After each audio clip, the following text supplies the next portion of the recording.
Salut communauté, mon nom est Yves Lantier, bienvenue en Résumé de l'actualité avec une pointe d'humour et d'humanisme. Aujourd'hui, je vais vous parler d'un fracas médiatique qui a été tellement bien orchestré que je veux absolument le souligner, c'est celui de l'artiste Banksy. Alors Banksy, c'est qui? C'est un artiste urbain qui se fait un devoir de ne pas révéler son identité. Et là, récemment, il a fait énormément parler de lui et peut-être même que ça va augmenter la valeur de ses œuvres. Mais bon, en gros, je vais vous faire le portrait. Alors, ce qui est arrivé, c'est que, en fait, Banksy avait fait, si je fais pas erreur, je pense qu'il avait fait don carrément de sa toile à un musée à Londres, un musée d'art. Et il semblerait qu'il aurait mentionné qu'il ne devait absolument pas vendre sa toile. Il donnait, ok, c'est correct, mais en échange de quoi, le musée ne devait pas vendre sa toile. Le musée a mis aux enchères la toile qui est peut-être la toile la plus connue, ou du moins la seule que moi je connais de Banksy, mais je suis pas un spécialiste de l'art contemporain, pas du tout. C'est celle d'une jeune fille qui tient une ballonne rouge en forme de cœur. Alors vous avez sûrement déjà vu ça, et c'est effectivement un art urbain qui est très reconnu au niveau international. Alors ils ont mis en vente cette œuvre-là,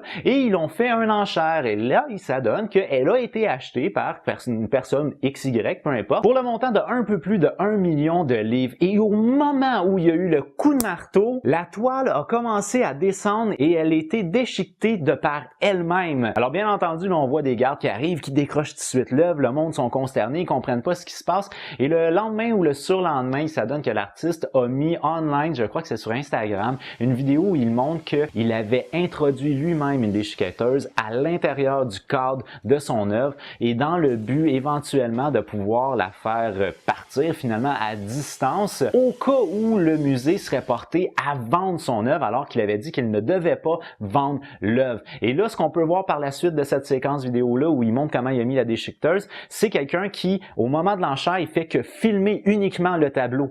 Et là, par la suite, lorsqu'elle est vendue, ça commence à s'écouler puis ça commence à se découper.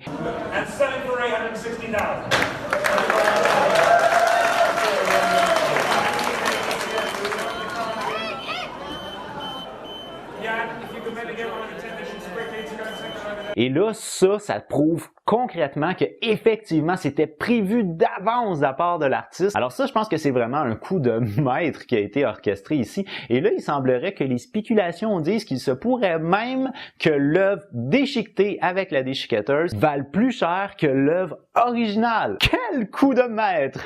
Sur la communauté, pour moi, c'est déjà tout. Je vous remercie immensément d'avoir regardé ma vidéo. Si vous l'avez aimé, n'oubliez pas de donner un petit j'aime. Si vous l'avez vraiment aimé, bien entendu, vous pouvez la partager. Moi, je vous donne rendez-vous sur ma prochaine vidéo. Mais d'ici là, je vous dis, j'ai déjà hâte de vous voir. Hello, way! With love. Bye bye.